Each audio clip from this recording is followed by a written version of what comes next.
মাঝরাতে মন্টুর ফোন এলো ডাক্তার সাহেবের কাছে।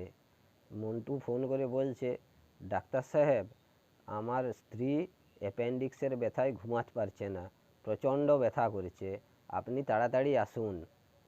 তখন ডাক্তারবাবু মন্টুকে বলছে, মাঝরাতে ফোন করে উল্টোপাল্টা কথা বলে আমাকে বিরক্ত করবেন না তো, চুপচাপ শুয়ে ঘুমান।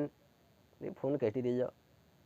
কিছুক্ষণ পর মন্টু আরও ডাক্তার সাহেবকে ফোন করল যে, ডাক্তার সাহেব, প্রচণ্ড ব্যথা হচ্ছে, আমার স্ত্রী ছটফট করছে, একটুও ঘুমাতে পারছে না, আপনি একটু দয়া করে তাড়াতাড়ি আসুন।